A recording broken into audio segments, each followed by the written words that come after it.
Assalamualaikum warahmatullahi wabarakatuh.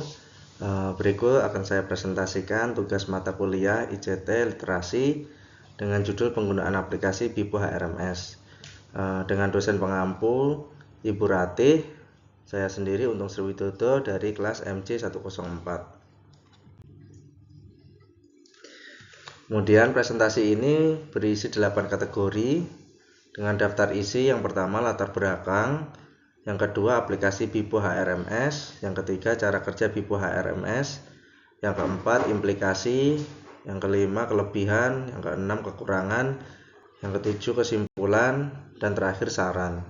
8. Latar belakang sendiri, seiring perkembangan teknologi informasi yang demikian pesat dan semakin canggih, sekarang ini sangat mempengaruhi perusahaan-perusahaan di Indonesia. Dengan teknologi informasi, maka informasi menjadi praktis, efisien, dan efektif di dalam membantu aktivitas perusahaan. Salah satu aspek yang paling mendukung adalah adanya fasilitas HARIS yang berfungsi untuk mengumpulkan, menyimpan, memelihara, memperbarui, dan menganalisis informasi yang terkait dengan sumber daya manusia. Dikutip dari Kaigusus, Agemsi, dan Yilmaz tahun 2016. Beberapa perusahaan di Indonesia yang mulai menerapkan HARIS untuk mengelola sumber daya manusia. Salah satu HARIS yang digunakan adalah BIPO HRMS. BIPO HRMS adalah sistem manajemen sumber daya manusia intuitif yang dirancang untuk mengelola proses SDM dan penggajian menyeluruh suatu perusahaan. BIPO HRMS berbasis website dan didukung dengan aplikasi seluler. Kemudian aplikasi BIPO HRMS. BIPO HRMS adalah sistem manajemen sumber daya manusia yang dirancang untuk mengotomatisasikan proses SDM, menyederhanakan alur kerja, dan memberikan informasi yang dapat ditindaklanjuti. Kemudian cara kerja BIPO HRMS, sebelum saya jelaskan dulu tampilan dari aplikasi BIPO. Di sini terdapat dua proses otomatisasi, yaitu HR dan keuangan.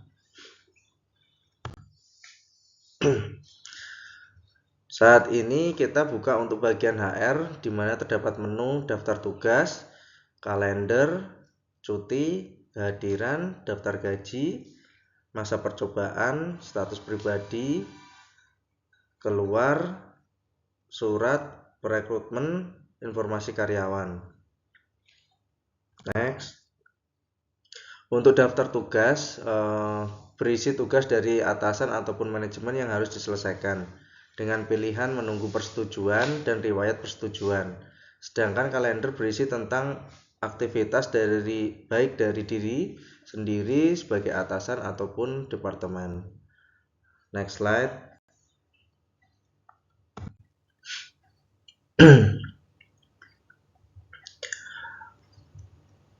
Untuk di sini saya tampilkan cuti. Cuti sendiri ada pilihannya 3 pilihan, yaitu ajukan cuti, riwayat cuti, dan status cuti. Di mana di sini ditampilkan status cuti. Di sini ada beberapa cuti, yaitu ada cuti tahunan, cuti sakit tanpa surat dokter, cuti anak menikah, cuti baptis anak atau cuti sunat anak, cuti ayah, dan cuti haji. Selanjutnya, kehadiran terdapat beberapa menu pilihan juga. Di sini saya jelaskan menu kehadiran harian,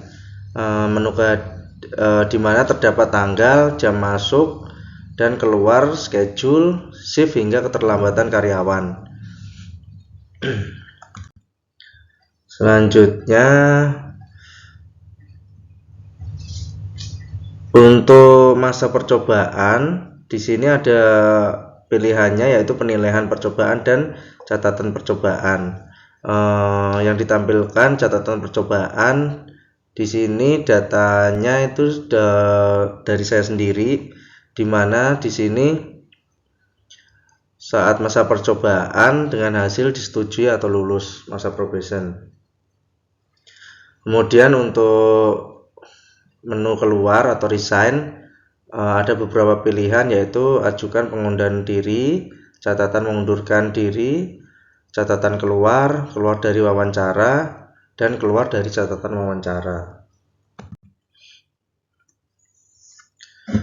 Kemudian di sini untuk surat menyurat ada pilihannya dua, yaitu surat permintaan dan catatan surat. Di mana yang ditampilkan di sini ada surat permintaan, yaitu ada dua pilihan.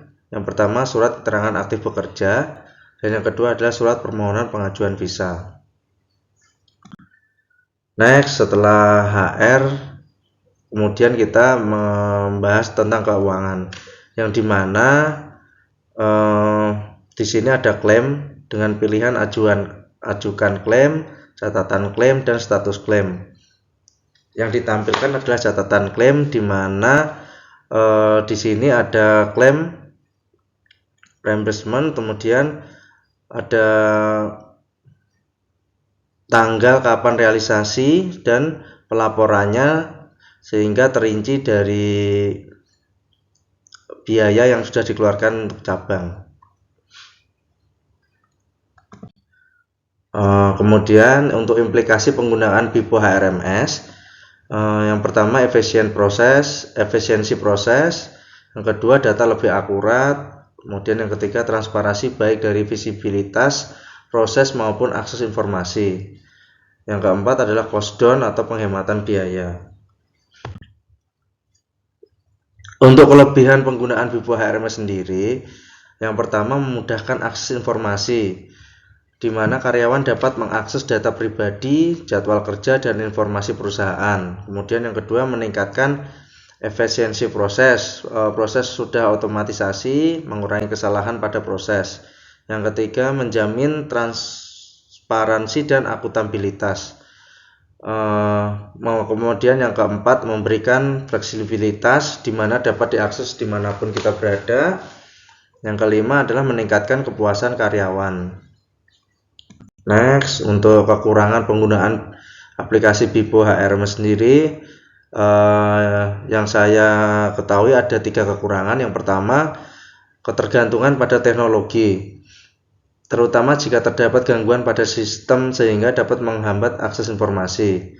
Yang kedua, keamanan terkait data pribadi tersimpan di sistem, di mana terdapat potensi risiko penyalahgunaan data pribadi.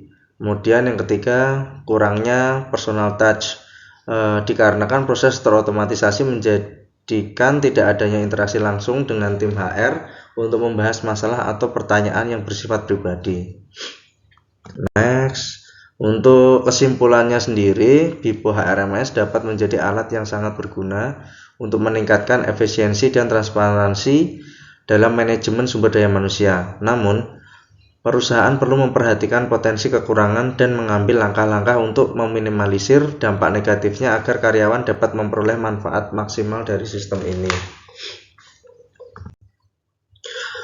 Untuk saran sendiri, yang pertama pelatihan komprehensif kepada user baru sehingga memahami fitur dan fungsi yang terdapat pada sistem. Yang kedua, perbarui data secara berkala baik manajemen ataupun karyawan. Yang ketiga, evaluasi secara berkala untuk mengukur efektivitas penggunaan BIPO HRMS dan melakukan perbaikan jika diperlukan. Kemudian yang terakhir, libatkan karyawan dalam proses implementasi dan penggunaan BIPO HRMS untuk mendapatkan masukan dan dukungan. Saya terakhir, sekian dan terima kasih. Semoga apa yang saya presentasikan bermanfaat. Assalamualaikum warahmatullahi wabarakatuh.